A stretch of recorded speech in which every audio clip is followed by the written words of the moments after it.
it did. And just capture key points. You don't have to write a long-winded summary or anything. Okay, you're at the hour. So go ahead, Jim.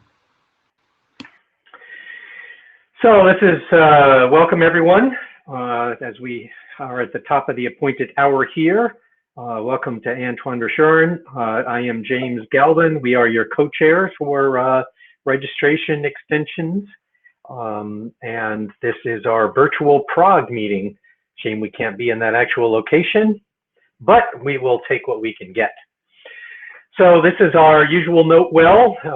Folks should all be very familiar with that. The colloquial expression is basically whatever you do belongs to the IETF, as long as you're here and participating. So anything you say, write, or otherwise is part of the activities of the IETF. So just keep that in mind. I'm sure most folks here have seen that quite a bit. This is our agenda for today overall. It's a standard agenda. We just kind of fill in different elements for each meeting. So it should look pretty familiar to you. We are in our welcome and introduction here. I do need to start with the welcome and introductions here. And the first thing we need is a note scribe. We're not going to do a Jabber scribe. We don't think that that's necessary. Plenty of folks here can type in from the chat room. We'll be keeping an eye on it ourselves. If anybody wants to read something out from the chat room, please just raise your hand and provide that. But the Meet Echo chat and the notes pad is going to suffice for us. But we do need someone to type into Etherpad for us and keep some notes. While we're waiting for a volunteer, I'll just quickly say we always like to mention document management in general. Just remind people this is kind of a slow rolling working group in general. And it's just useful to tell people and remind people that work moves when people progress it. If you're interested in something moving along, then you have to say that and mention that and drive that on the mailing list. And sometimes you also have to remind your chairs a couple of times over to move some things forward. But we'll take care of that. And I see that Alex has his hand up in the queue. We'll break for a moment and let Alex speak up. Go ahead, please. I can do notes if you like. That would be awesome, Alex. Thank you very much. And of course, be sure to put your name in the Etherpad as the note taker. That should be recorded for posterity in the proceedings. So we very much appreciate that. Just to clarify, I plan to use the code EMD.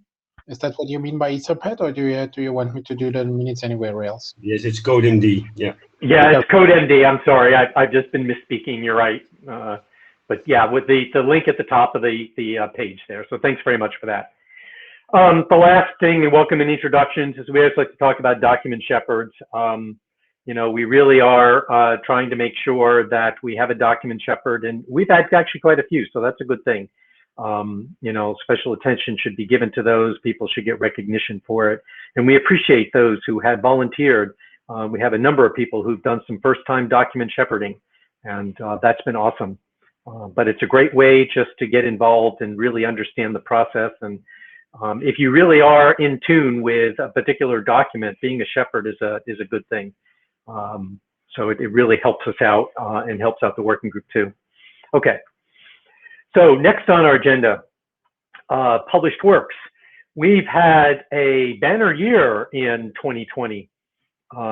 So we have 3 RFCs that have been published since the last time we met in November. Data escrow, the RDAP query parameters got updated, and the partial, for sorting and paging, I'm sorry, query parameters for sorting and paging and partial response. Those are extensions to RDAP, and they've both been published. So that's a good thing, all 3 of those. And then moving right along here, we have our status of existing work. Again, we've kind of had a banner year in 2020. We have quite a number of documents that are somewhere along the way in the publication cycle. And so that's been quite a year of success for us. I think this is our best year in terms of documents moving forward. So the data escrow, the objects mapping document, the data escrow document has already been published. The objects mapping document is imminent. It's on its way. We, of course, have updated 7482 and 7483, which are the RDAP query and response documents. They are about to be upgraded to full internet standards. Those are also imminent. And it's worth noting that 7480 and 7481 are also going to be elevated to internet standards, but without errata in their case. So in that case, it's just a process step that the IESG goes through to take those documents as is to upgrade them and elevate them. And Jim Reed, you have your hand up. Go ahead, please. Hi, Jim. I'm going to put you on the spot here. What's your best guess when these documents will escape the RFC editor's queue? Or is that a stupid question? Yeah, that's a really good question. Oh, Barry, you might want to say something. Go ahead. I joined at just the right time. It is definitely not a stupid question, but it's a question that's very difficult to answer. However, the RFC editor, since the publication of Cluster 238, has been turning things around reasonably quickly. So I don't know. I guess I'm guessing probably within where are we? We're in the, probably sometime mid-April is my guess. But it could be sooner and it could be longer. It's really hard to tell. Okay, thanks. Yeah, thanks, Jim, and thanks, Barry, for that question.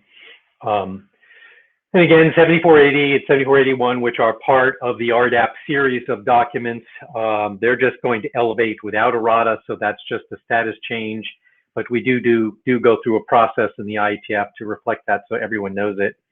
And then as we move up here, I'll also just mention, you'll see later, 7484 is a new document for us. So the last document in the RDAP series just has some errata, but we're taking that on board, give it a quick review, and that would then also move into the publication process here, along with 7482 and 7483 biz.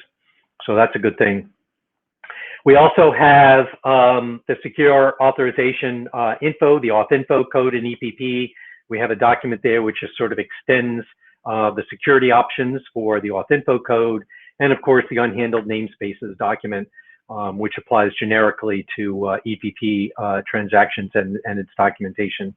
But those are also all in the publication cycle, and hopefully they'll all move along fairly smartly. But you know, kudos to us. You know, thank you to the working group. It's just a bit of process that's going on, but I expect all of these things to proceed. And that's just a good reflection on us that we're able to move along so much work and so many things. But as we see, we have a number of things that are also still on our agenda to move along and get into. So if there are no questions about those, we'll jump into a quick look at some existing work. And Antoine, were you going to pick up here, or did you want me to do this next one too? It's okay. I can do it. You can do it. Whatever. Okay. Well, over to you. I will keep showing the slides. And so next.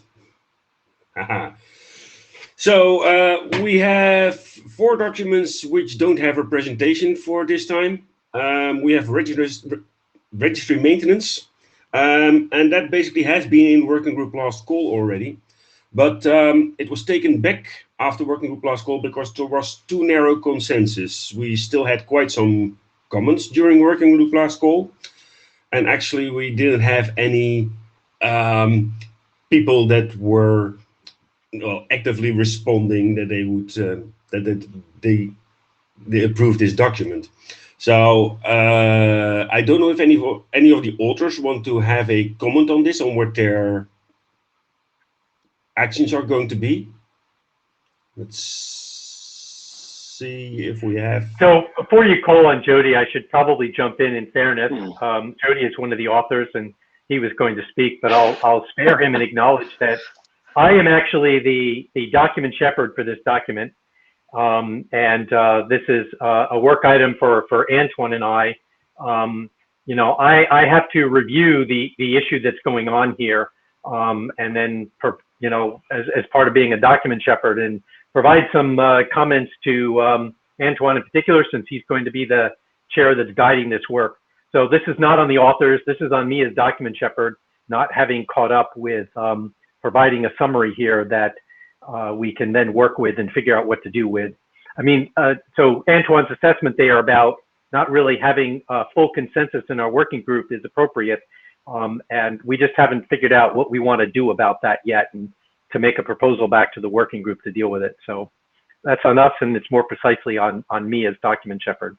Yes, I was more trying to, you know, look for, you know, what can we do to get this document progressed. It's not only handling the comments that were made during working group last call, but also I think we should be looking for support before we put something into working group last call. There must be some sort of a sense that people have read it, and they're going to support it during working group last call. So Jody is in the queue. So Jody, go ahead.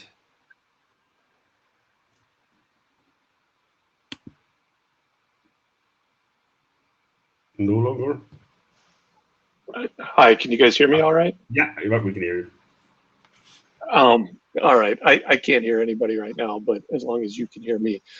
We've been working extensively with Jim Gould on this and really appreciate his feedback. Tobias has updated the document. I think we have addressed all of Jim's concerns with the document, and we feel it's probably should be going to working group last call, as we've addressed all the concerns that Jim has with it, except for one, the version number, which we'll update the version number when we put it in last call. That's where we're at with this right now. Thanks. Yeah. So what I want to thank you, Jody. What I wanted to highlight is also for people in the working group. You know, we need support others than the authors during a working group last call. So if you see that a document is nearing working group last call, please review it and at least have a positive comment during working group last call, so we can declare consensus.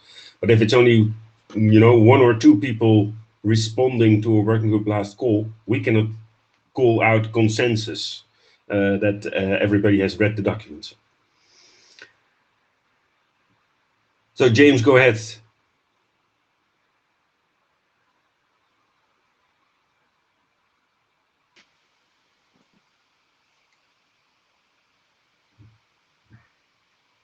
James, do you have audio? Can you hear me? Yeah, now we can hear you.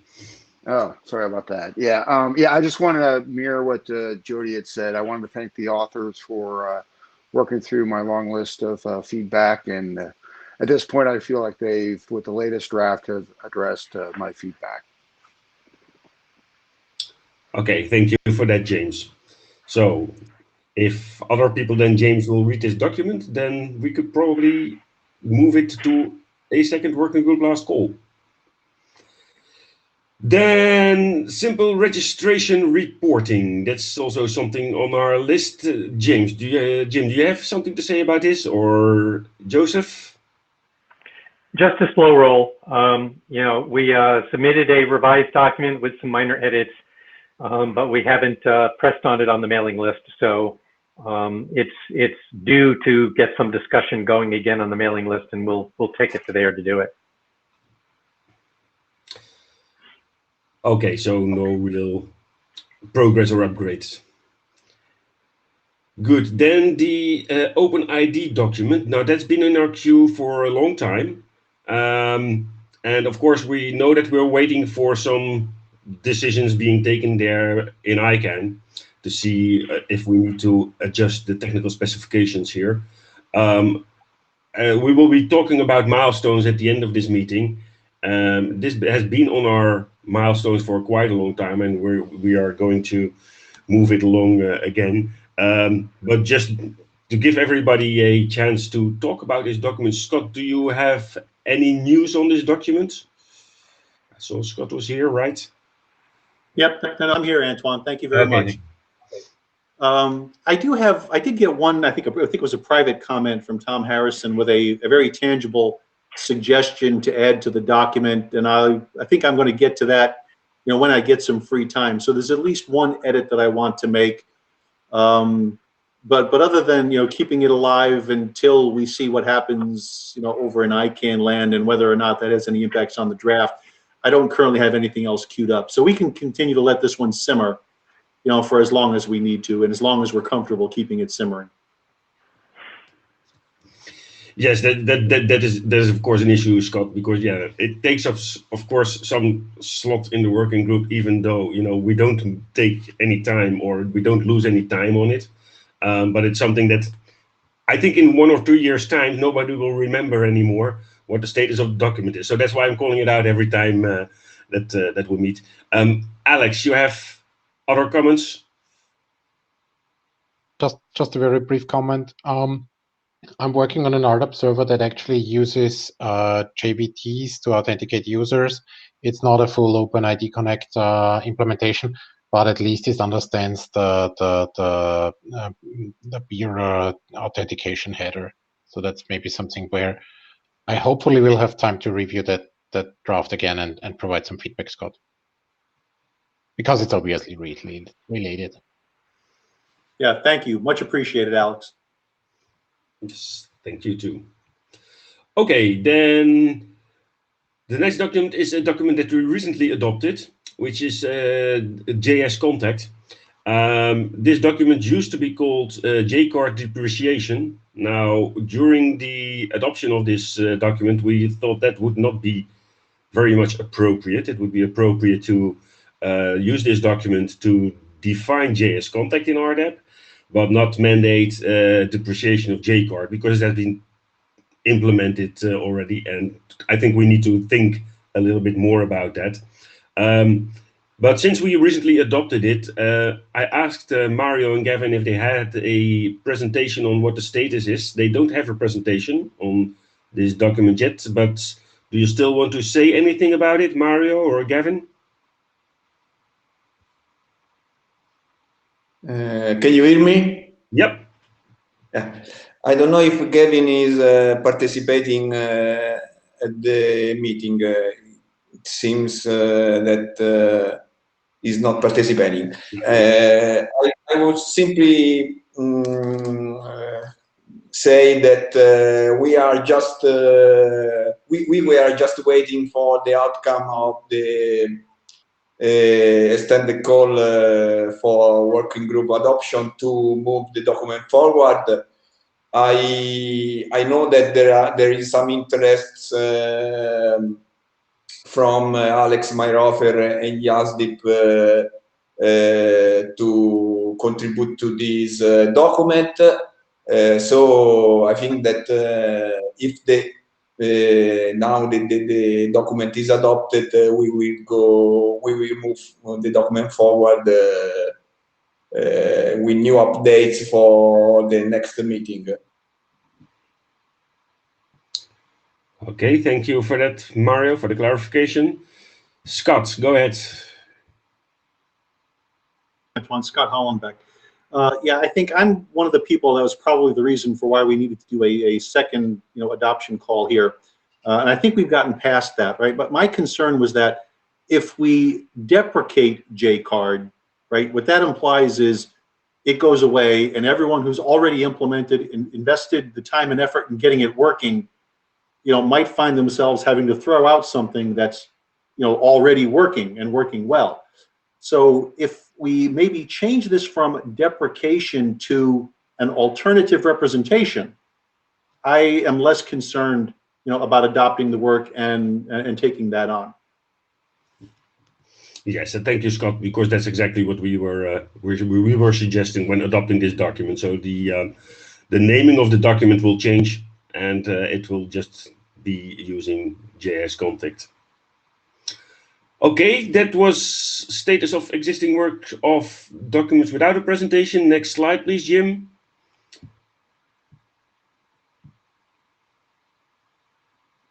Next slide, because now we will have some presentation of existing work. And the first one will be the reverse search documents. You get up the presentation, Jim, and then I leave it to Mario to do the presentation. And just say next when you want the next slide, and Jim will.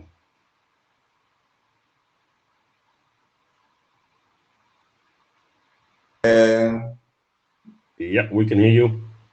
We cannot hear Jim because he's on mute. Yeah, I'm waiting for Waiting for the presentation. Yes. For the screen displaying the presentation. Okay, let's skip the first two slides that are merely introductory and jump to the third one, please.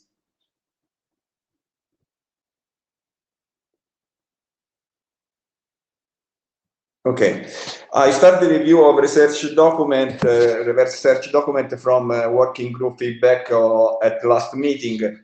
I divided the comments into groups, those regarding the technical issues and those.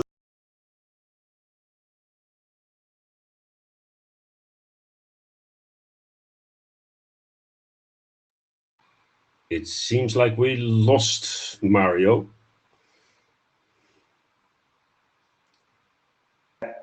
Can you hear me now? Yes, now you're back.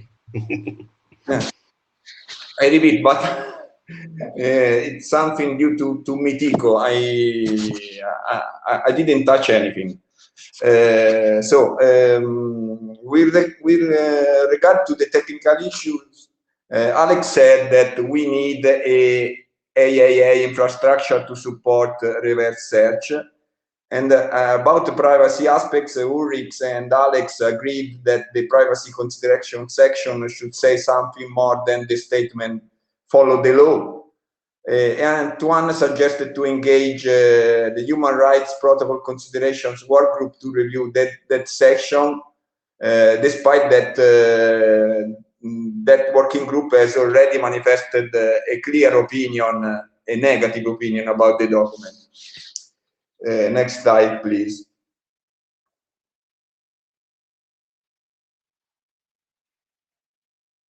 Next slide. Next slide, please. Okay. About the technical issue, no, this is you jump to you skip a slide. Okay. About the technical issues, I agree that with Alex that we do need an AIA infrastructure, but not only for reverse search, but for all the standard searches.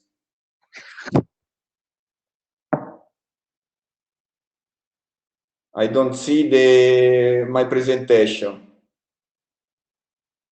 Keep talking. My internet is complaining about not being solid, but here it comes back. Okay. The measures to address this the solution are well known and are based on the assumption that searches shouldn't be opened to everyone, and consequently limitation and restrictions on patterns and query capabilities, making searches more sustainable, like those described by the recent RFC documents 8977 and 8982, should be differentiated according to the user profile. Next slide, please. About the possible privacy threats, I have not received any feedback, so I took cue from what is reported in the RFC 6973 privacy consideration for internet protocols, and I identified 3 possible threats occurring in this case. One is disclosure, that is the revelation of personal information. The second one is secondary use, the use of collected personal information without the individual consent for a purpose different from that for which the information was collected. And the third one is misuse, the use of information about an individual for a purpose different from that for which the use was requested and approved. Secondary use and misuse seem to be similar, but the first one is related to the use by the data provider, while the second one is related to the use by the data consumer. Next slide, please. Two other privacy threats connected with research search capability are the delivery of PII as a query parameter in a GET request that is not considered a best practice in REST API development, and the ability to detect facts about an individual starting from a PII. I don't know if there is other threats. If you know other threats connected to this particular capability, please share them. Next slide, please.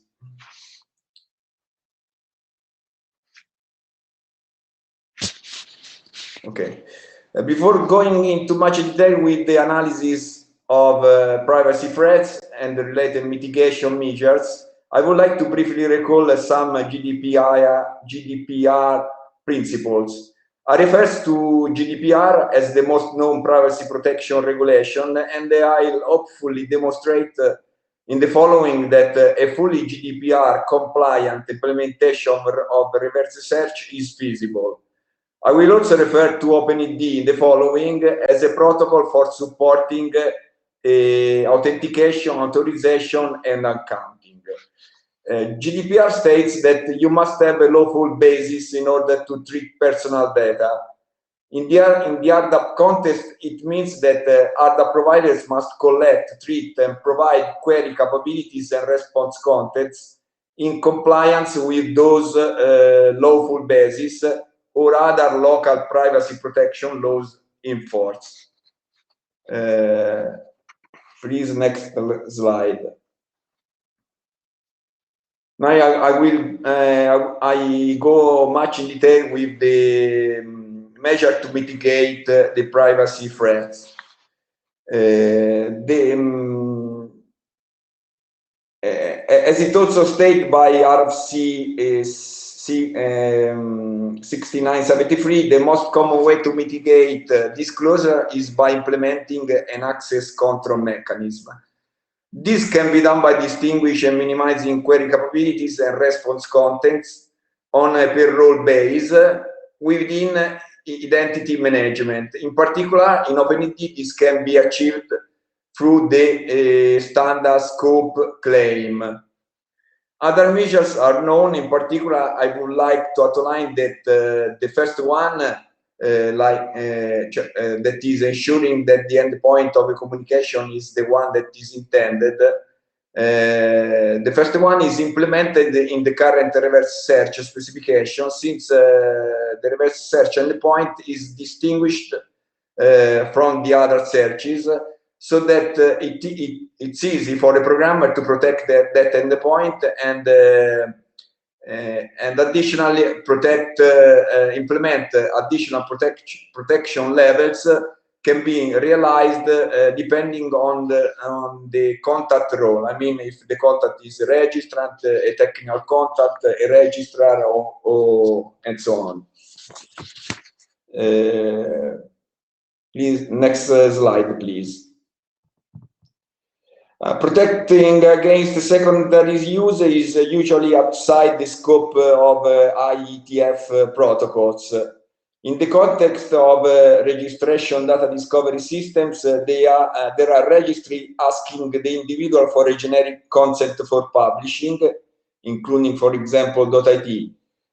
So they rely on the first GDPR lawful basis to return redacted or unredacted data. But thus far, that consent has been about a lookup capability like a noise query. So this consent is not about a search capability. So I wondered if an ARDAP provider supporting reverse search should request the contact for a specific concept. My answer is no, if reverse search is available only to accredited users and interaction with these users is supported by some other lawful basis. Otherwise, if the answer is yes, could be yes, I think that a special consent should also be requested for the provisioning of contact information in a collection of results returned by a standard search. So if we need a special consent, we need a special consent for every kind of search, not only for the specific reverse search. Next slide, please. Misuse can be mitigated by requiring the request purpose so that an implementer can reinforce a role-based with a purpose-based access control. In my opinion, that can be achieved by following two different approaches. In the first approach, the registry has a deal of fairness with special categories of accredited users, like police officers and authorities, that are implicitly legitimated to submit their request under a stated purpose. This approach can be implemented by using the ARDAP specific purpose claim defined by Scott in the ARDAP OpenID extension. Instead, some other registries, including .it for example, requires each time documents assessing that the requester is legitimated to submit a given request, no matter the stated purpose. In this case, a more fine-grained access control can be implemented by assigning the requester with a time-limited credential linked only to the performance of a given request. Next slide, please. Next, the measure to mitigate the delivery of a PIE in a GET request are known. Here again, controlling the access to reverse search capability and obviously securing the transport channel that is providing information on HTTPS. A better solution would be to use a post request, but the post method is not considered in ARDAP currently. Anyway, if these measures were not considered sufficient, similarly, we couldn't admit the entities could be searched by an entity name pattern, like that shown in the slide. Next slide, please. To mitigate the risk of using the reverse search in order to detect facts about individuals, the solution is to permit the usage of this capability only to those users that can rely on lawful basis, other than consent for publishing.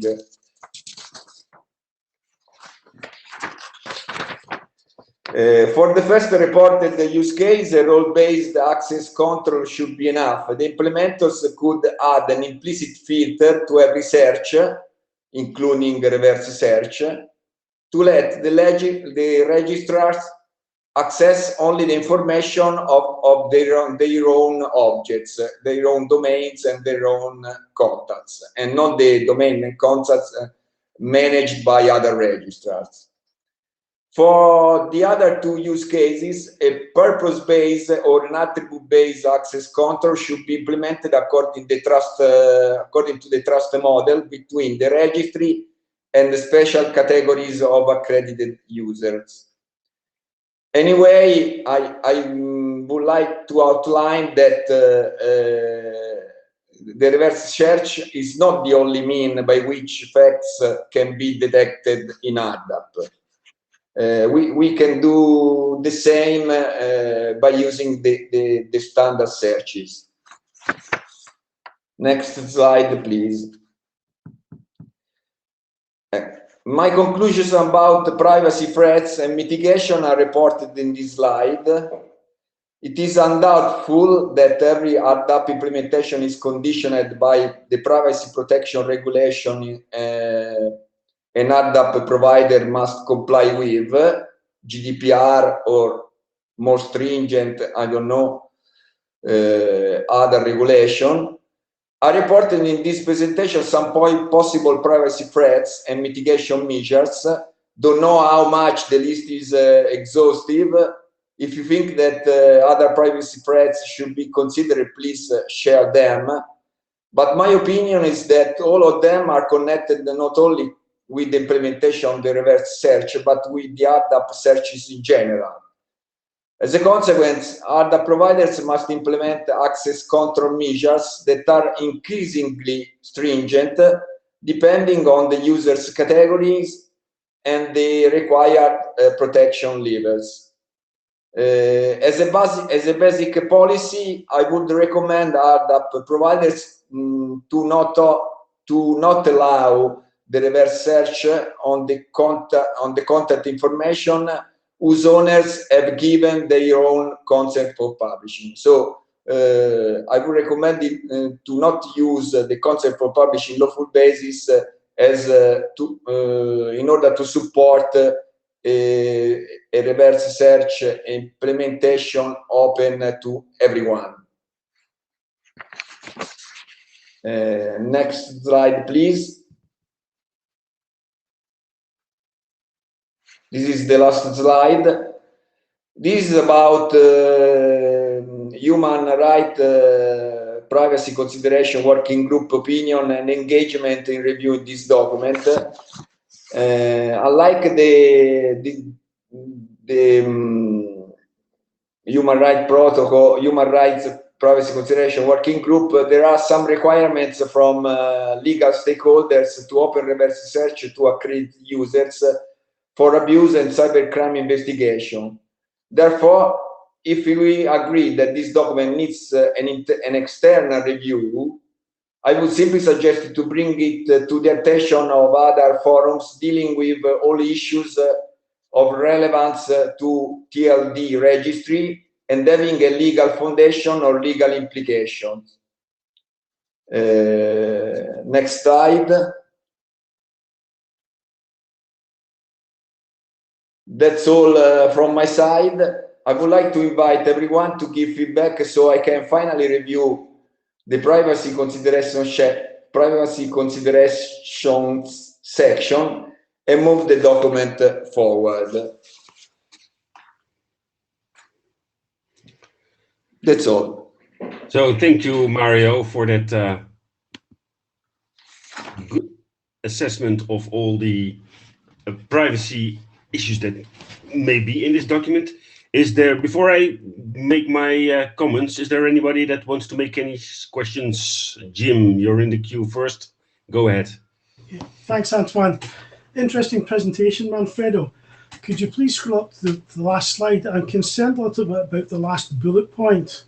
We're talking for getting people from a legal background to do a review of the document. What would be the purpose of that? Is it to provide legal advice? I don't think the IETF's in a position to do that.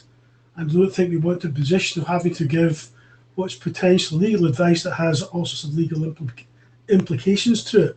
If it's just a sanity check to say, have we considered all the main considerations, then fine.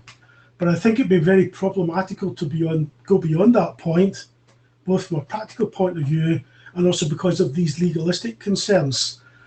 We all have to bear in mind, of course, that every registry is operating in a different legislative regime, and what's legal in one is not necessarily legal in another.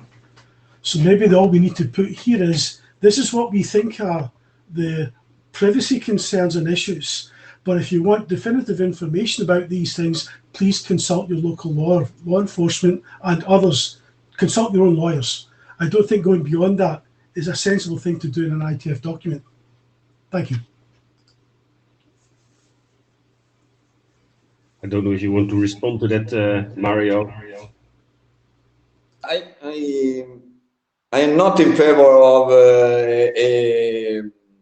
contribution external to this working group. So coming from outside this working group. I think that no member of this working group have a legal background, so we can discuss about technical problems and not legal problems. Yeah. I'm simply saying that there are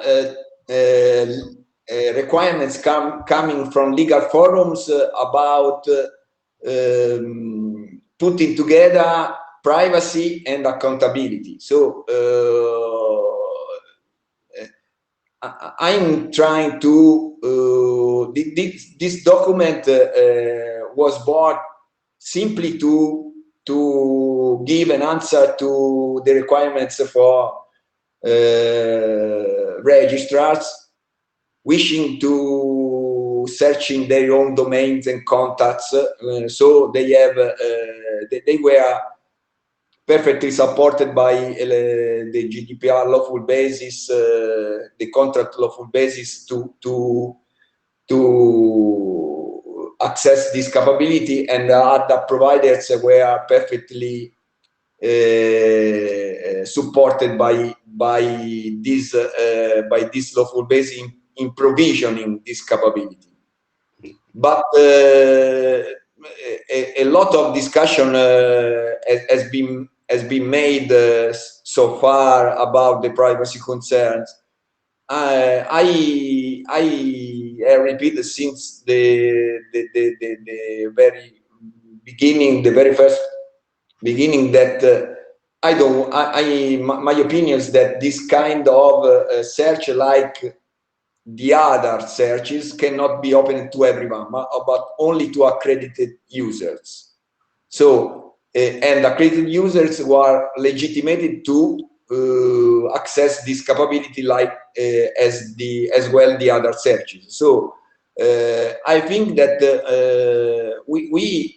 in my opinion, it seems that outside we are requesting to put together the privacy concern with the other concerns about cybercrime investigation and abuse investigation. This is my opinion. This is my basic principle to move forward this document. So I'm okay. To give some clarification, you know, for those who haven't followed this document for some time, technically, I think the document is very far in progressing, and we are only looking at what should be in the privacy consideration section. So that's why there is this focus on this. Okay, next in queue, Mark, go ahead. 1 2 1 2. Do you hear me? Yes. Well, I know that GDPR is the current example of privacy regulations, but I understand also that many governments are actually looking at it, and obviously they will end up doing a slightly different version of GDPR just because they like to do it their own way. And to a point where maybe some of the comments here may be, not relevant anymore, in the sense that, for some country, maybe I'll throw it something, maybe general access is just fine, but don't show anything, or there's all kinds of variations that could enter, and that could be based on regulation and or policies. So maybe we should be almost, and I'm concerned that it's going to be a rattle. So,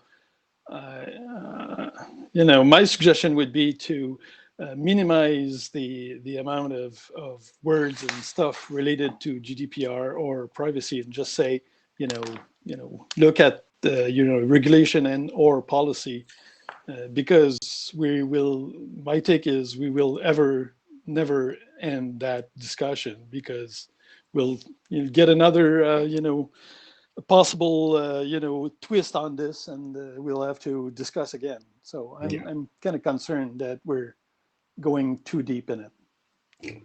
Yeah, I agree with you, Mark. The only thing where this document, of course, is different is because this document is the first time where we aggregate data.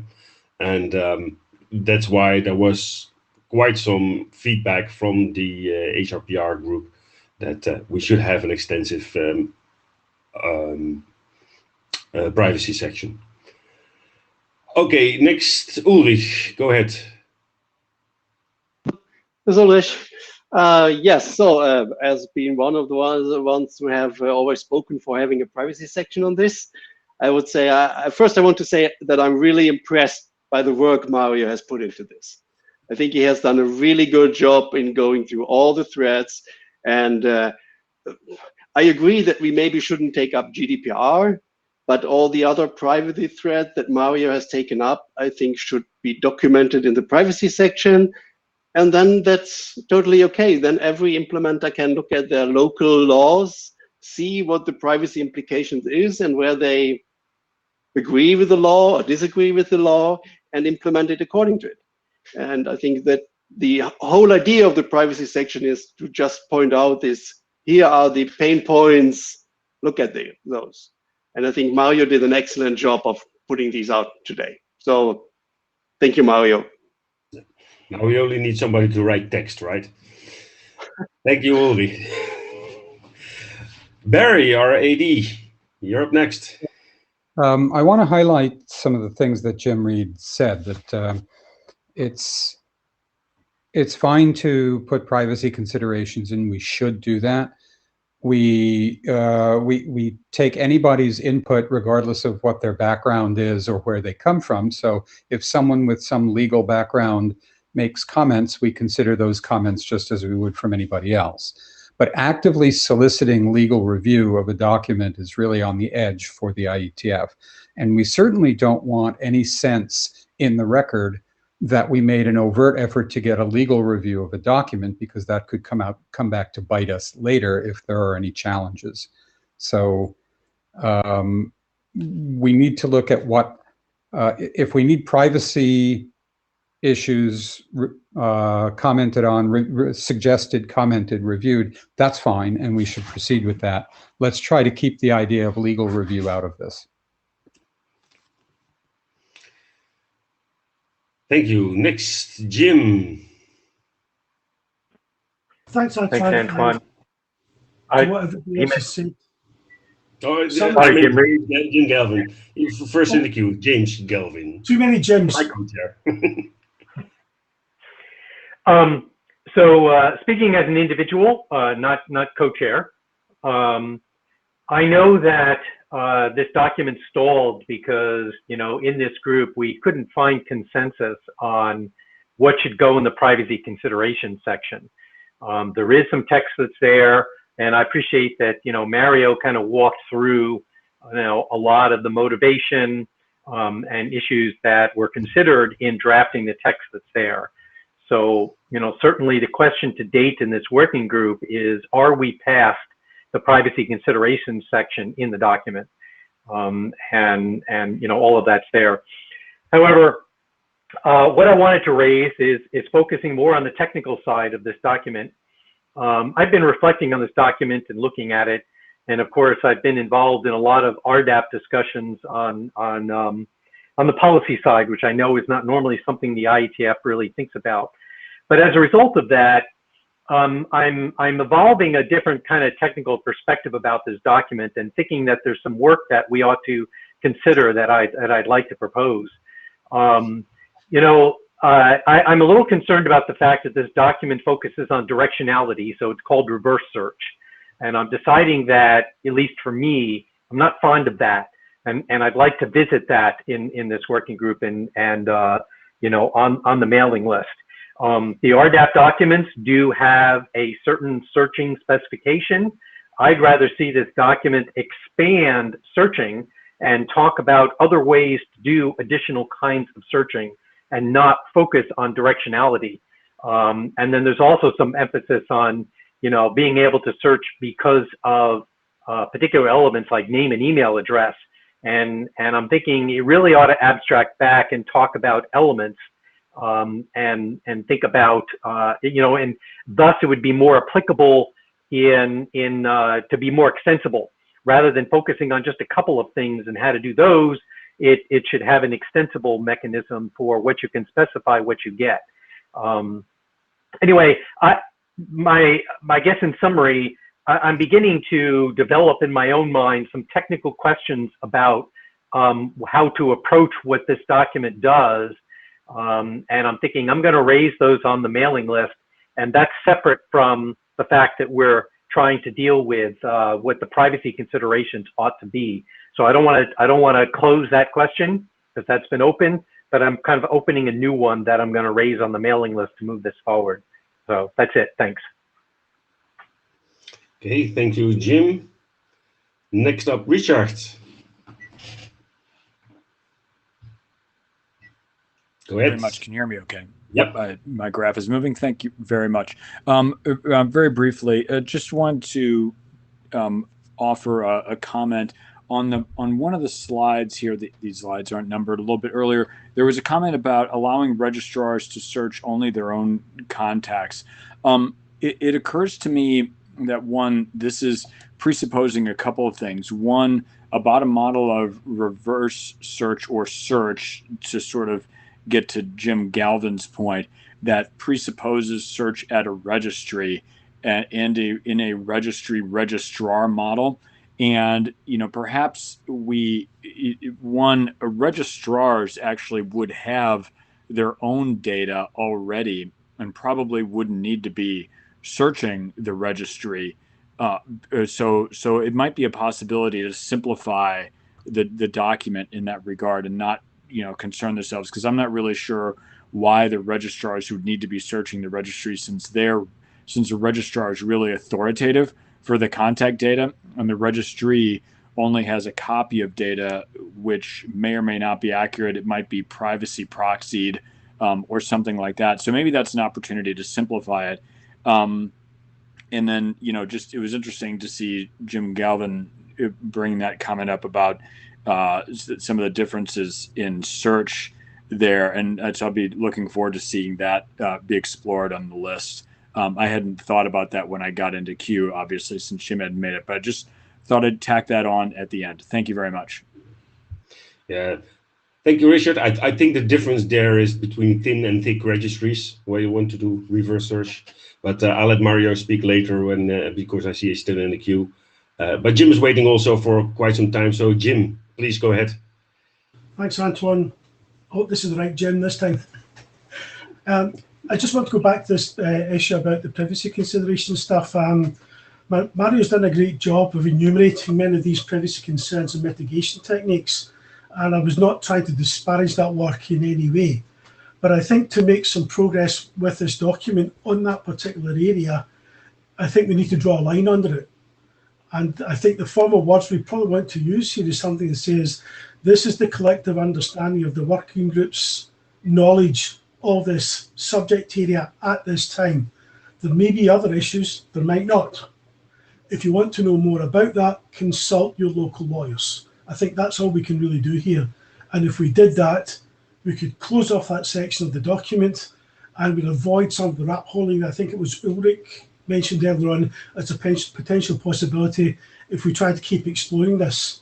And we've got the potential here to dig and keep on digging and maybe never ever get to a conclusion. So I think the wise thing to do is make a decision, hopefully soon, that this is as far as we can go, and then try to progress the rest of the document, because there's other stuff that I think is perhaps more in need of attention that's just been talked about. Thank you. Thank you, Jim. And if you support this, there should be consensus on the mailing list, and that's what we've done so far. And so far, there was no consensus on the mailing list on the privacy consideration section. So if there's consensus on the mailing list, then we can move this document forward. And Mario, I leave you to respond to all the comments. Yes, I am very happy to hear that we can move the document to face the technical topics, the technical issues. And a brief comment about what said Richard. We have in .it we have a lot of little registrars, small registrars. They simply relying on the information stored by the registry, maintained by the registry, so that they don't have enough. They don't spend effort in implementing and maintaining their own information about contacts. And other and net server, for example, they simply rely on the fact that that information is maintained by the registry. So we are frequently requested for example, the number of contacts, technical contacts associated to this domain, or what are the number? Sorry, what are the domains associated to this technical contact? What are the domains associated to this registrant? Because they don't have this information. But in our regulation, in .it regulation, you cannot, as a registrar, you cannot access the information of another registrar. So this is why I imagine that that registrars cannot manage the information of the other register, and it makes sense for us that a registrar could could execute a reverse search on their own, on his own domains or contacts, because they don't have this information. I don't know if I explained the concept well. Okay, thank you, Mario. Then Scott, final comments? Yes, Scott Hollenbeck. And while we were talking here, I had a revelation. Mario, you had asserted in your deck that this thing that we are calling reverse search has some of the same concerns, properties, whatever we want to call it, as the search mechanism that's currently described in 7482. And I think I can think of one very tangible difference. And that's what's in 7482 is about searching using pattern matching techniques, right? But what we are calling this thing called reverse search is more about finding relationships. And I can see them having very different privacy considerations. If you're allowing search, to find relationships, you're potentially going to find things that exist in the database that aren't necessarily meant to be exposed. Whereas the stuff that we've got in 7482 is more about, as I said, you're just doing very simple pattern matching. Anyway, I wanted to throw that out there because I think if we start talking about how we look at search in general, that distinction may be important. Thank you, Scott. Mario, one last comment because we are. Yes. Yes, I would like simply answer Scott. When I talk about other searches than reverse search are able to detect facts about the individual, I would like to give you this example. I use a lookup domain to get the information about a domain. For example, I know I get the name server and rely on the fact that, for example, if normally if an owner, a registrant owner, has more than one domains, all these domains are associated with the same name server. So I can use the search domain. I can search domains by name server name to collect all the domains related to this name server, and I can check what are the domains owned by the same owner. So, in my opinion, the means through which in RDAP we can detect facts are various, but I know that there are search patterns, but anyway, in the example of entities, for example, in the example of the searching entities by the name, the name could be a plain name, not a search pattern including a wildcard. So in this case, you are delivering a GET request through the network with a plain name that presumably will be stored in some proxy, but this is the protocol. So the best practice suggests to provide personal information through a post method, not through the get method. But this is the protocol. So for this reason, I wonder why reverse search is so particular, is so special. It doesn't seem to me so special compared to the other searches. I think that it is different in the sense that we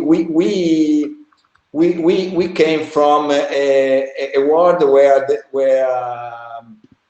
there was the WIS, and the WIS response was a lookup response. Now we have the lookup responses, lookup searches and responses to lookup searches, and lookup queries, and also search queries. So we can provide a collection of objects, not only one object. So in this sense, it seems to me that reverse search is not so particular, is similar to the other searches. Okay, thank you, Mario. Then we will move on to our next presentation, and let's get the privacy section discussed on the mailing list. Next presentation will be Mark Blanchet about 7484 bis. Mark, go ahead. Yes, do you hear me? Yes, excellent. Thank you. Okay, so this is about RFC 7484 next version. Next slide, please. So to recall, this document is to find the authoritative RDAP server for the object you're looking for, either domain, IP addresses, AS numbers. The objective for this draft is to, together with the other base RFC, RDAP RFCs, is to move up to the standard level. So next slides will present the errata from the RFC, some changes, Shepherd comments, and next steps. Next slide. So first errata, the person who reported saying that there's a text about what happens if you don't get any response for the object you're looking for in DNS. You can query the DNS and do various stuff. And the person says either change the text or remove the paragraph. Next slide.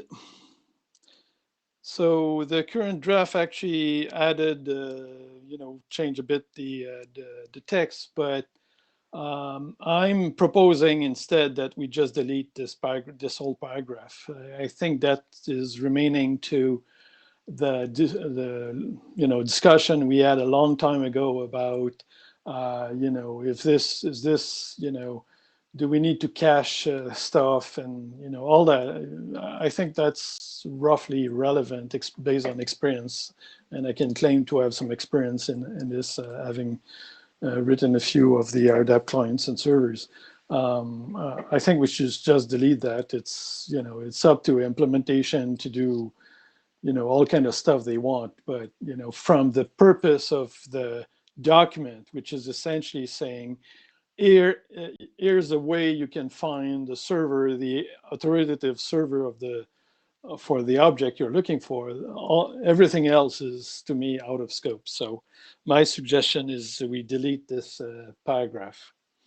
I would suggest that I go through all the slides, and I'll take the questions at the end, if you don't mind. Next slide. There was an errata. There was a slash missing in the example, so it needs to be done. Agreed. It's already in the draft. Next slide. So those are the two erratas for that were provided to the RFC editor. Next, I'll go through some changes. There was a suggestion from Gavin Brown to say essentially all RDAP endpoints referred by the URLs in the array must return identical responses for the same RDAP query. And next slide. So that's in the current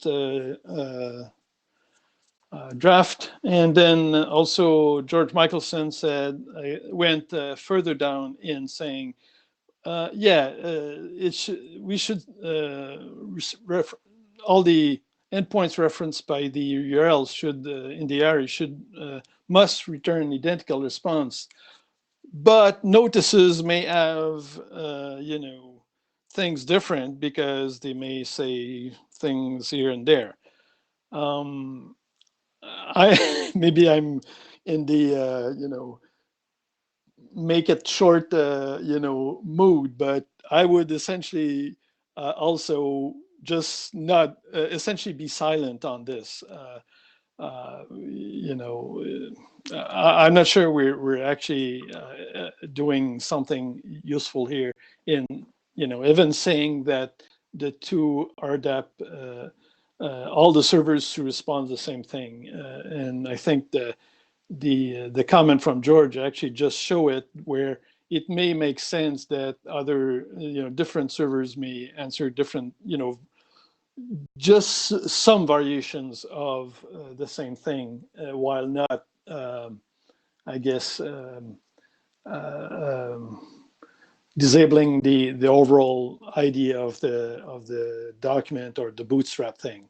So I'm suggesting also that we should be silent about all this altogether. Next slide. Some refs have been updated, TLS 1.3. Next slide.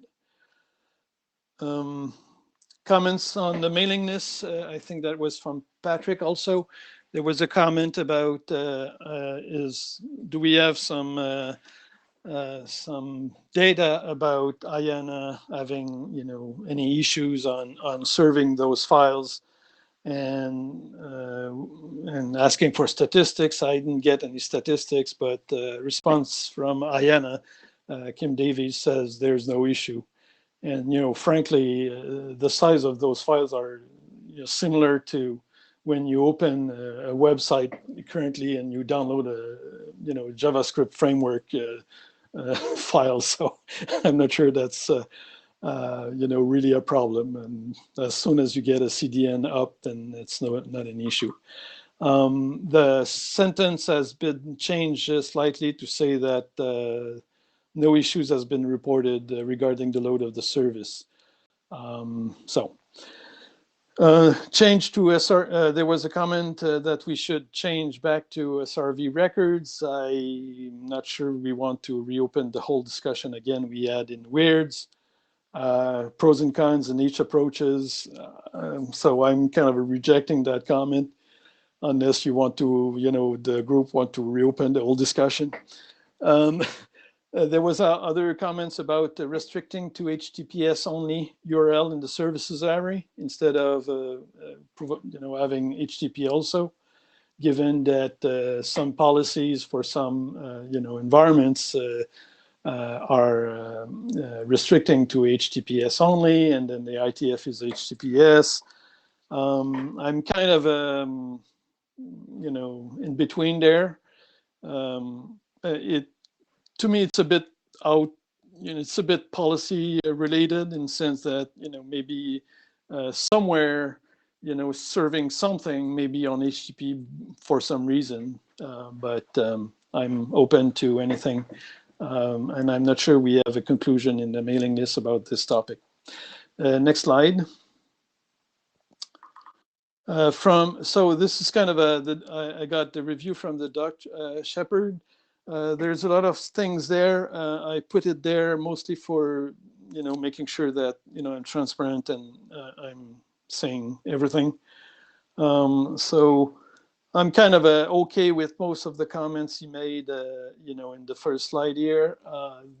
Only thing that I will talk later is about implementation status. So so there were a few comments I was not sure it was really needed, but I'm fine with adding them. Next slide. Other comments from the Doc Shepherd. There was an entry of the so there's a text in the draft in the RFC that says the entry of the root of the domain space is specified as essentially an empty string. The Doc Shepherd looked at the current Bootstrap file, and there's no such entry. And he's asking if the sentence is not needed. I disagree. This entry is needed as soon as IANA, put his IANA server up and serving kind of the root of the domain space. That sentence is appropriate and needed. So I disagree with that one. And there was some discussion, some comments about using IPv4 and IPv6 and AS private reserved for documentation. I'm using some of those. I was aware of all those, but I'll try to, change the examples so I'm only using those. So we'll hopefully that will work.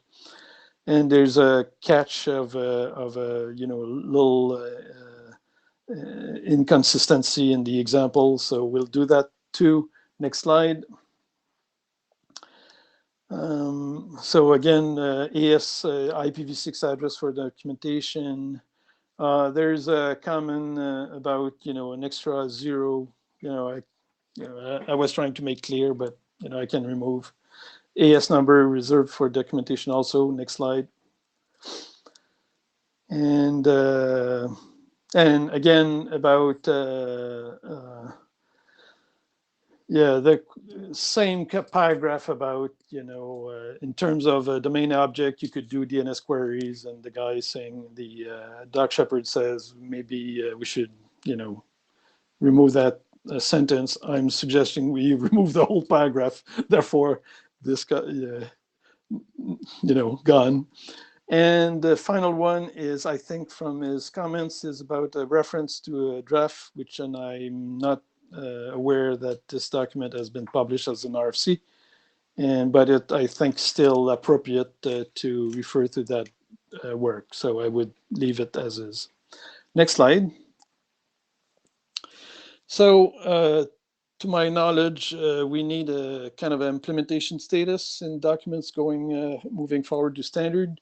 So here's a call to everybody who have done a quote implementation that it's not really a full protocol itself, but so if you fetch and parse one of the Bootstrap files, could you send me an email about that, and so I can collect it and create a section with implementation status. As far as I know, there is the mobile app I wrote, RDAP browser, ICANN lookup tool as one or two, And IANA is obviously the publisher of the files, therefore they have an implementation of that bootstrap file. They do not fetch or parse, but they write. So if you have, if you are parsing that file, fetch and parse, then please contact me, by email. So I'll kind of collect all those implementation status. And I think I'm mostly done. Next slide. So looking for comments on all the topics I discuss. If given that if changes are agreed for all those changes, and that you trust me in applying it, and I'm receiving implementation information from implementers, maybe we're ready for publication. So that's the end of my presentation. Looking for comments.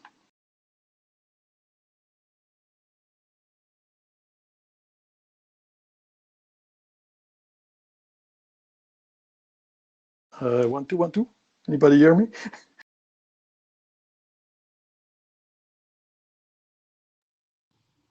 Does anybody have any questions to Mark? Alexander, you're up next. Very quick and simple. Go for it. It's simple enough. I don't see any changes that would impact any protocol details or anything. Waiting for implementation reports is a good idea, but otherwise, please go forward and please get the document out as fast as possible. It's simple enough. Thanks.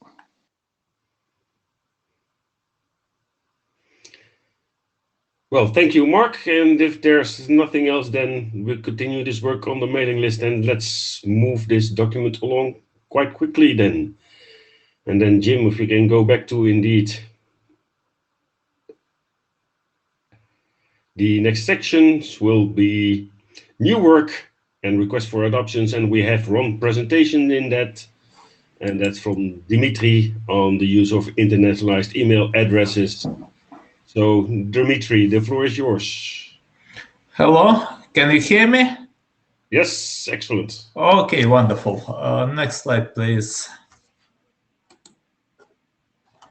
First, let's begin with a short reminder about the current email address internalization status. It was specified in the set of RFCs 6530 to 6533. It allows non-ASCII left part of email addresses, and it requires more or less explicit protocol changes for all the protocols that refer to the previous standard describing the email address. Next slide, please. My intention is introduce the support of AI in EPP protocol, and I think that such introducing should cover all the EPP objects that support email as an attribute, and such addresses should be first-class option. Next slide, please. So, after the fruitful discussion on the mailing list and off list, we came to the concept of a functional extension. It's a new form of EPP extension. It does not define any new object or object attributes, but slightly modifies the rules of handling them. It just applies the functional capability to existing set of attributes and objects. In this document, we introduce functional EP extension for the email address field. Please, next slide. Here is the link to the current version of the document. In short, it doesn't introduce any XML schema changes because the current syntax formally allows AI addresses. But we apply the processing rules on the precedent of the extension support demonstrated in the login command from the client and greeting from server. The support is indicated by a special namespace. Next slide, please.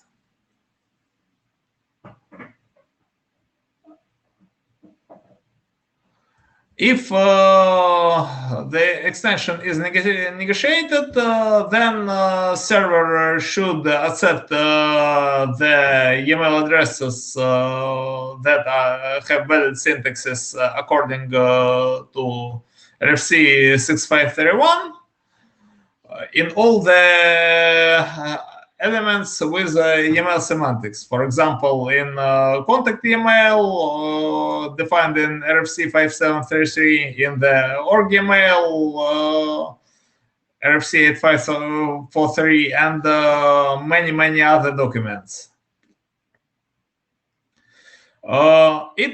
Server should accept such addresses for all the registry zones which are operated in the current session, and for all the objects. The addresses should be validated according to the IAEA validation rules. The email attributes should be stored and returned as is according to the universal acceptance rules in the part of email addresses. Next slide, please. When the extension is negotiated, the client should provide AI-compatible addresses for all the email properties in the current session. The same examples. Client should apply such addresses for all the registry zones that are accessible to the client in the current session, and accept such addresses in the EP responses for all email attributes received from the server. Next slide, please. Well, we described the situation, what happens when client and server both support the international addresses. And now we should specify the behavior when server supports such address and client doesn't, and vice versa. So, if server supports AI and client does not, then the server should validate the email property, the email attributes sent by client using the ASCII email validation rules. And if the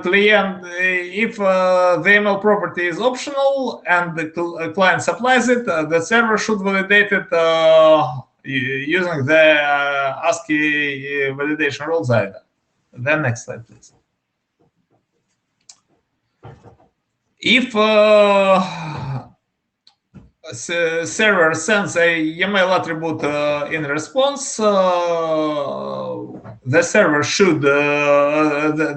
must validate whether the email property is not ASCII one, and if so, the server should return the predefined placeholder email, or if it's ASCII, it should return the original value of the email address.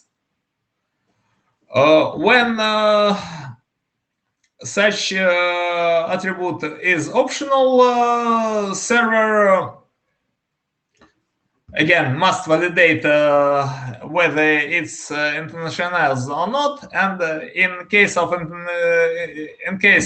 AI, it should not return the address, but return it if it's ASCII. Next slide, please. When we have a client that supports AI addresses but not supporting server, when the property is required according to the EP syntax and the client has no alternative ASCII address, but only international one, the client must provide some predefined placeholder email address to indicate that, in fact, it's a international address. When this property is optional and the client has only international address, the client should omit the email property. Then next slide, please.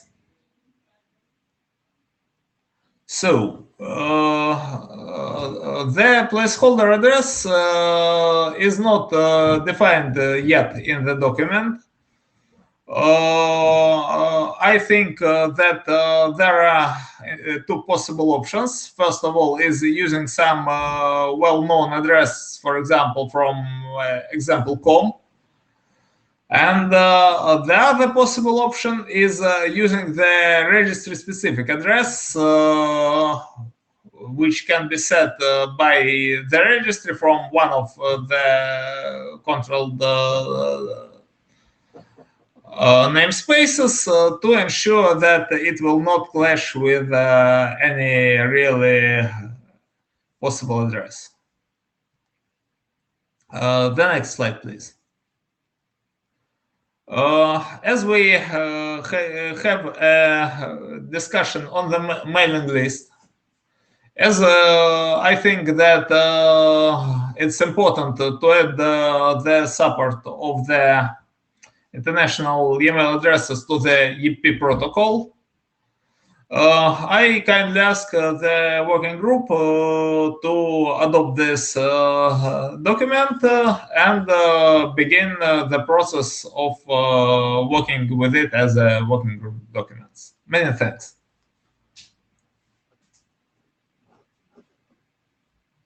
Okay, thank you, Dimitri. Are there any questions or remarks? So I understood it correctly, Dimitri, that you're requesting for this document to be adopted? Yes. Yeah, so the document itself and not the work, right? Because we had some discussion on the mailing list where we were still discussing whether or not there should be an extension or other documents that need to be adjusted. So to be clear, okay. Yes, we have chosen the option to remove the necessity of any extension. Mm-hmm. And well, we have a loophole. We have a current syntax that formally allows, and this is so this is a document that just indicates that we should use this loophole. Okay, very well. Thank you. Questions, Ulrich? Go ahead. Ulrich, I have a comment, I would say, and that is, I think in the case that the server requires an email address, so the client has to send one, I really don't think that the placeholder would actually work, because that doesn't actually fulfill the requirement. I mean, for example, you could have legal requirement to give your email address. And so a placeholder wouldn't fulfill that requirement. So I don't think that that is really an option to go here. Okay, that's my comment. Thank you. Fair point, but I'm not sure it's in the scope of the IETF. Okay, next one, Alexander. Go ahead. Thank you, Dimitri. Let me say first that I appreciate the change that we don't need to support any kind of extension for this, because I think that makes it much more sensible than a full extension. Secondly, I think we need to double check this, but as far as I know, for just getting the namespace URI, I don't think an RFC is even required, isn't it?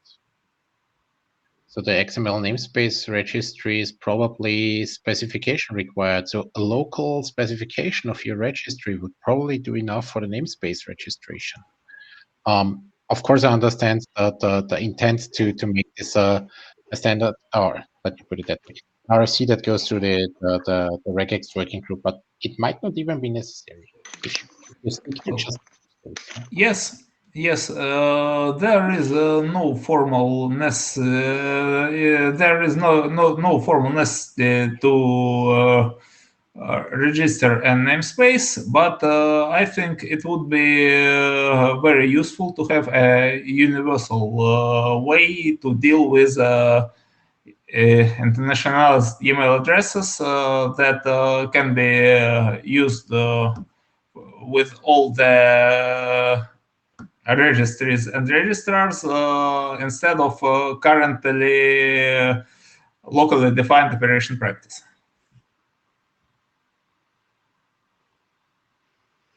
Okay, next in line, James, go ahead.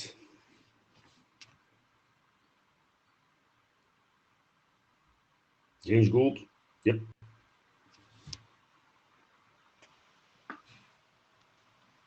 Can you hear me? Yep. Yes. Ah, there you go. Fantastic. Hey, I wanted to jump in and just to help the working group understand that this is a new form of EPP extension. So we said it's not an extension. It really is an extension. But it's a different form because it doesn't add any new elements. It's actually an override of the existing elements that have been negotiated in the EPP session. So this provides for a lot more easy implementation, but it's really important from a signaling perspective because if a server in fact supports international email addresses, they can communicate that, but they're committing to a specific set of behavior. And similarly, the client is also signaling and agreeing to a particular behavior as well. So yes, you could go and register a namespace, but there's a lot more to it than registering a namespace. There are certain obligations that are necessary for this to work. And then in addition, I wanted to hit it on the placeholder text. That is probably the biggest item for this working group to figure out. Because as I guess it was Alexander that brought up the fact that there may be a legal requirement to do it, but from a protocol perspective, it's a required element. It's up to server policy to decide what to do with it if they require something other than the placeholder. But there's not a whole lot of other options that we could think of. Because if it's required and the client doesn't have the appropriate value, either they can't send it or the server will fail it, or they pass a placeholder element and the server will accept it. So that's it. Thank you, James, Thank you. for that clarification. I hope everybody understands it. Then that was the last in our queue. So Dimitri, I want to say if you formally want to have this document adopted, send an official request to the chairs and we will put out a formal call for adoption. Okay, thank you very much. I will send the formal request. Many thanks for the clarification on the procedure. Yeah, and then we will do the rest of the work on the mailing list. Thank you. Okay, Jim. Next slide, milestone review. I think you will take up this point again, Jim. Or do you still have connection issues? No, my connection seems to be holding out, so that's a good thing. Otherwise, it would have dropped me like it did before, and it dropped all the presentation. It's sort of ugly. Okay, as chairs, we have tried. James Gould, do you have your hand up? Is that an old hand or? I'll remove him from the queue. Okay, old hand. The chairs got together and we just sort of made up a slide. And I'm being fair and telling you what's going on. We're trying to manage our milestones and we don't seem to get a lot of input from folks here on the group. So we just kind of made some stuff up here, and that's just a way of leaning on folks and saying, if you don't like it, that's fine. please propose something different that keeps things organized, and we're happy to take that on board. So the things which are in italics here are already on our milestone list. The things that are not in italics are new items. And for the items that were on the list, you can see in parentheses there what the old milestone date was. And so we're just proposing a new date. And we've just kind of structured what we think appears to be the energy in the working group as far as moving things forward. And so we just kind of laid things out in that way, and gave ourselves a little time to go through the different documents. So, I mean, there was a little bit of method in our methodology here, but, you know, frankly, it was just our view of what we see going on in the group. As always, you know, our work is dependent on people wanting to push it forward. So if you feel like you want to jump on something and move it along quicker, then, you know, we're happy to negotiate some milestones here and move stuff around. We basically took a model of trying to order the documents in terms of what we think is most relevant. And then we deliberately just kind of chose every 2 months to sort of separate the documents a little bit. I mean, we seem to mostly do one thing at a time in this group. Just feels like the way that we tend to work best. So we kind of ordered them based on what we think is, you know, discussion that has to happen or is happening. And, you know, again, you can disagree with us if you don't like this order. Registry maintenance, we're just kind of carrying forward. We've kind of figured that one's pretty close to done. You know, 7484 biz is a new document. We just figure we'll do that next because I don't think there's a lot of discussion or work that has to happen there. We just talked about RDAP search a bit.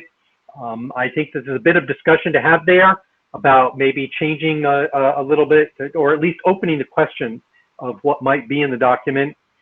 That's my personal contribution as opposed to chair contribution. So we kind of move things that way. With registration reporting, there's a bit of coordination to do with registrars on the ICANN side.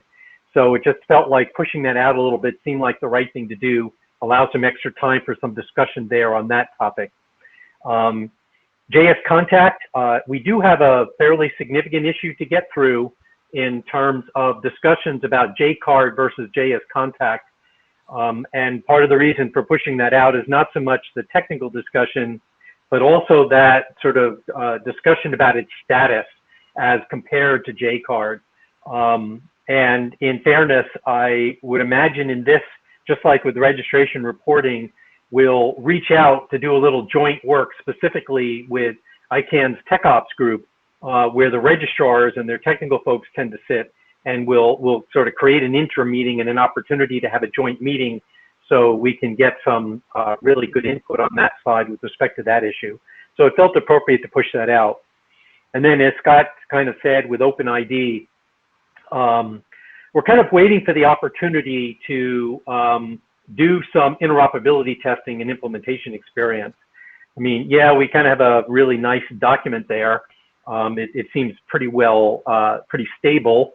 But then again, we're waiting for an external event. You know, we're expecting, you know, some policy work on the ICANN side that will motivate the deployment of some kind of authenticated queries in RDAP. And thus we will actually want to engage in testing and trying some things out and seeing if it works. And so it seems appropriate to hold that document for, you know, for that work to continue and to move on. And Scott, you have your hand up. So please, if I misrepresented that, please do correct me. Yeah, thanks, Jim. Scott Hollenbeck. Yeah, I should just remind folks that back when we were doing some of the original RDAP pilot work in the ICANN context, there were several implementations of this particular draft, you know, that demonstrated both function and interoperability, right? So, you know, modulo anything we might decide to change, I mean, I think we've already kind of checked that particular box. You know, the real issue here is there going to be anything changing in the policy space such that we have to change some of the, you know, proposals for registering attributes associated with identities? Okay, I mean, obviously that's not all of it, of course. I mean, over time, we might have to change more.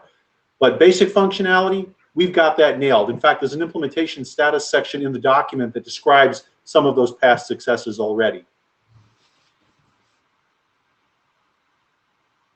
Thanks for that, Scott. I agree with you. You're absolutely right. The document really is pretty stable. I guess, just kind of stepping back a bit, I might restate what I said in the form of, there's just no urgency for this at the moment. And so there's no pain, if you will, involved in pausing while we wait for some urgent need for it to give us a chance to test some things and see how it really works. Beyond just the technical elements of it. So hopefully there's not a lot there, but we're just giving ourselves time and letting it simmer. I think that was the word you used, Scott. Just let it simmer for a while longer. It's not in the way. So anyway, that's there. We'll obviously have to add the EAI document, assuming we adopt that. We'll add that. It's not on the list at the moment because it's not yet adopted.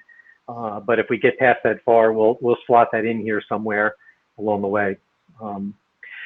Anyway, again, I guess the end of this is, this is our proposal. At least we'll update our milestones this way. In fairness, we should send this off to the mailing list and just, wait to see if there's any real discussion. But I would say that unless anyone objects or wants to make a different proposal, we will update our milestones to reflect this sometime in the next couple of weeks, just so that we're accurately recording our level of effort and our work here. And I guess that's it. There's no other questions. Back to you, Antoine. Yeah, then we'll go to the next slide. And that's actually the any other business. Is there anybody that has any other business? Otherwise, I will have one at least. But I first want to give the opportunity to anybody else. Well, I'd like to say, this is Barry. I'd like to say thanks, guys, for all the work you guys do, the chairs, the working group, everybody. This is a productive working group, and I'm pleased with that, and so thanks. And I'm turning this over this week to Murray, who co-chaired the amusingly named working group that created RDAP in the first place, and is now back as y'all's AD. So, Murray, you want to say a hey?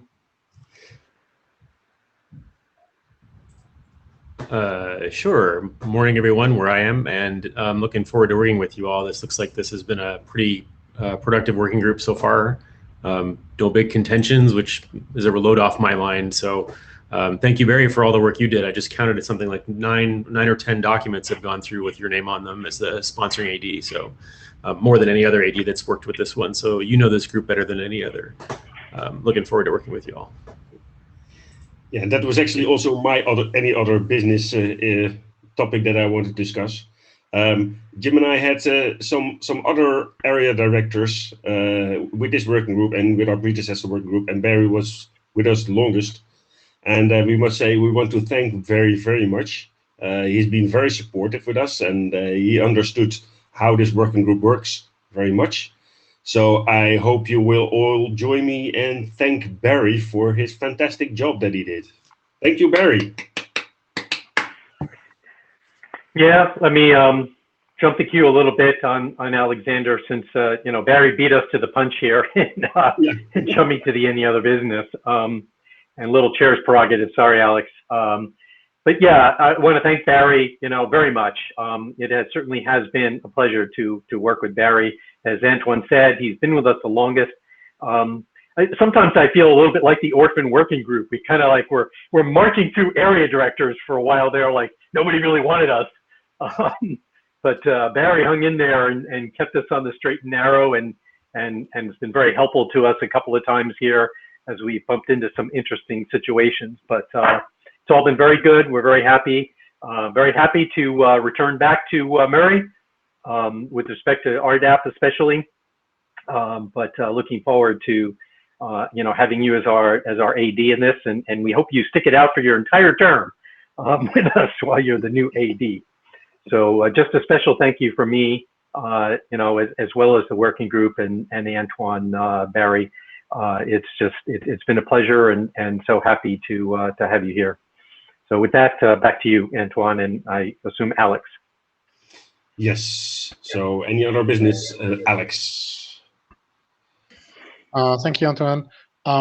Just a short, maybe no, I didn't want to share the screen. I did want to send video. There you go. I just wanted to make an observation, and that is, I think that we can as a working group, we can actually be pretty quick if we focus on a certain topic, and that topic doesn't have any external dependencies. Yeah, we get really slow when it gets to issues that are like a little bit outside of the scope of the working group. Let me put it that way, like the privacy discussion on the reverse search thing, because I think you would be able to like finalize the technical parts of that within weeks. Yeah, and that's true for a lot of the other drafts maybe as well. As soon as there is something that's like, well, either controversial or not in the perfect technical part of the competence of the working group, then it gets really slow. So and for that, I think that interim meetings focusing as a working session on a specific document with the interested people could work really well. And after that, I think the only thing that we need to do is prod enough people to say yes to the working group last call. So that's maybe an observation with regards to the milestones, because I think some of the milestones are like years out there in the future. And I think we should maybe reiterate over the milestones and look at whether any of those documents has any external or non-technical issue that prevents us from going forward. Yeah. I mean, OpenID is, for example, an example where we probably depend on whatever CPA TechOps comes out together with the ICANN policy people. But there are hopefully other things on the milestones list which are quicker as soon as we find a group of a few people who are willing to spend an afternoon or maybe even 2 afternoons on it. Just an observation. Well, thank you, Alex. Well, coming back from my side is also that, we are a small working group. And we also realize, that if there are 5 or 10 people working on one document, you cannot ask them to work on another document simultaneously. That's also, of course, one of the observations that we have. Sometimes there's a lot of traction on a document and things go fast, and everybody agrees. But sometimes it also takes time for people to read, and it's mostly the same people. So yes, I think Jim and I would very much like, everybody that's in the TechOps group to also be in the regex group. But I only see 37 people on my screen now, and not 100. Yeah, I think I'll just add one takeaway I took from what you said, Alex. I mean, you're right. But one specific concrete takeaway I took from what you just said is we should make our milestones more visible to ourselves on a regular basis. We don't often go through them. We did this time because we kind of had a lot of publications last year when there's a lot of change. So we took a visit of them. But I know that other working groups tend to put the milestone list in front of themselves, every meeting. And we should certainly do that. And we can do that here for ourselves too. We can make them more visible just to remind people of what's there in the documentation. A second takeaway I took from what you said is interim meetings. I want to remind the working group that we've had some very successful interim meetings here. The fee extension draft was one in particular that sticks out in my mind. It was Roger and Jody who had a particular interest in moving that forward. And in fact, they sponsored the interim meetings. They were, set up and they were remote meetings. So it wasn't even a physical meeting that you had to go be there. And they really worked out very well. They were specific, a working meeting. They had an agenda, technical issues, and it was just focused. And so I think that helped move that document along. It languished for a long time until those guys picked it up and moved it along. And so that opportunity exists, and we'll support that. And the IETF has facilities for supporting that too, if you need a way to run the meeting. But there's no obligation really, as long as a group of people want to meet. As long as you declare it and make it open for anybody, you can have any kind of meeting you want, any way that you want. There's no real requirements except that it be visible and possible for, people to join. And we'll help you and support that. So, thanks for that, Alex. Those are my two key takeaways from what you said. I agree with everything else you said too.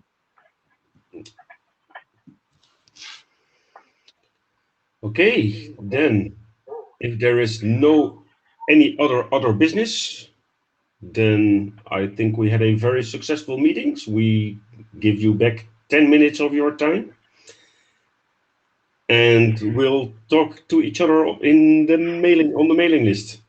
So thank you all. Meeting adjourned. Thank you. Oh, minutes. I need to collect the minutes.